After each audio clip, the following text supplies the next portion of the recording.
আবু তালেব কি কলমা পড়েছিলেন এ কথা কি আমাকে জিজ্ঞাসা করছিলেন? তাহলে আলী রাদিয়াল্লাহু আনহু জিজ্ঞাসা করলে ভালো হয়, হ্যাঁ তাই না?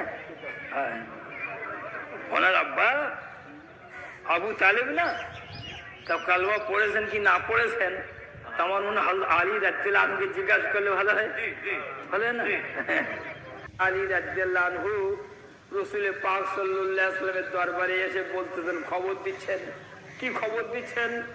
ইয়া রাসূলুল্লাহ,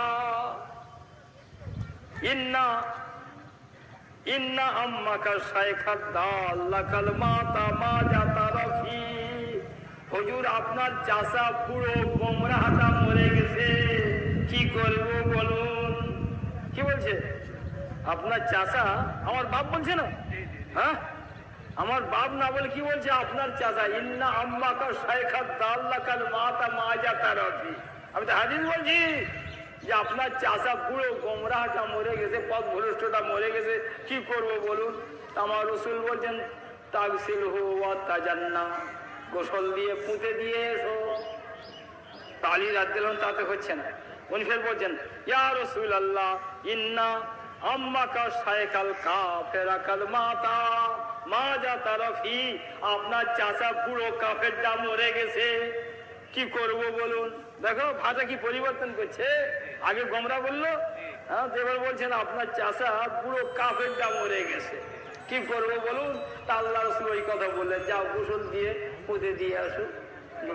ফের বলছেন, ইয়া রাসূলুল্লাহ, ইন্না আম্মাকা শাইখাল কাফিরাকাদ মাতা মুশরিকান। আপনার চাচা পুরো কাফেরটা মুশরিক হয়ে মরে গেছে, মা জাতা রাফি, কি করব বলুন? হ্যাঁ, তো এবার আপনারা বলুন।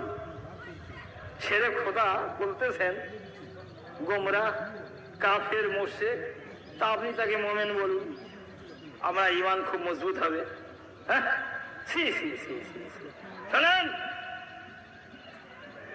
আলা হযরত আবু তালেবের উপরে তিনি কিতাব লিখেছেন, আসনাল মাতালিব ফি ঈমান আবি তালিব। কোরআন হাদিসের সমুদ্র বহিয়ে দিয়েছেন। ঈমান হচ্ছে আলাদা।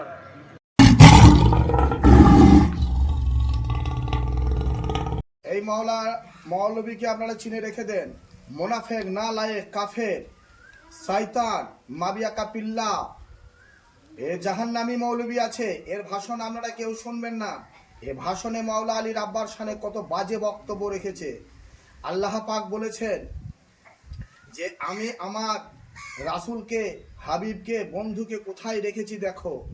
একটা মাসুম ছেলেকে যদি বলা হয়, 10-12 বছরের ছেলেকে, তুমি এই কোরআন শরীফটা একটা জায়গায় রেখে এসো, নিশ্চয়ই সেই ছেলেটা একটা উঁচু জায়গা খোঁজ করবে, উঁচু জায়গাতে কোরআন শরীফকে রাখার চেষ্টা করবে। আল্লাহ কি জানতেন না আমি আমার রাসূলকে কোথায় রাখবো? মুমিনের বাড়িতে, না মুনাফিকের বাড়িতে, না কাফেরের বাড়িতে?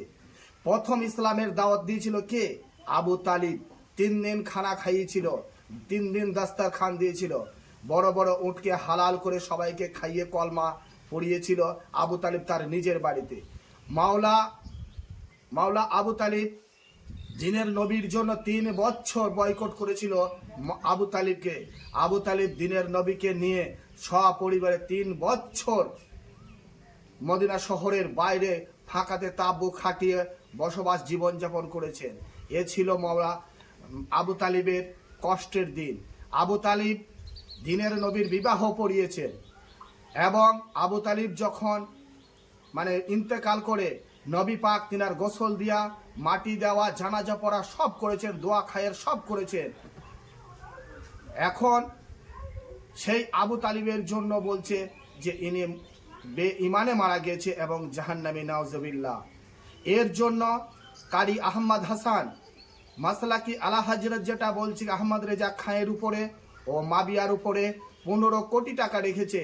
যদি কেউ মাবিয়াকে ও আহমদ রেজা খাঁকে মুসলমান প্রমাণ করে দেয়, তাহলে 15 কোটি টাকা দেবে কারি আহমদ হাসান।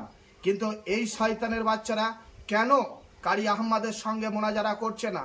কেন আজ 2 বছর ধরে 15 কোটি টাকা দেবো বলছে, কেন নিচ্ছে না? এদের কোথায় কমজোরি? এরা পুরো জাল হাদিস পড়ে মানুষকে বিভ্রান্ত পথে নিয়ে যাচ্ছে।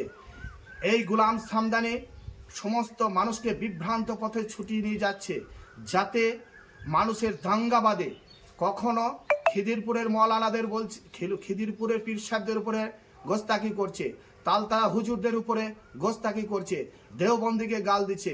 এর সঙ্গে এই গোলাম নবী সামদানির সঙ্গে আতঙ্কবাদী মাওবাদীর যোগাযোগ আছে। এর শান্তপ্রিয় সমাজের পশ্চিমবঙ্গের উপরে অশান্তি করতে চাইছে, যাতে মারামারি দাঙ্গা ফাসাদ খুনাখুনি হয়।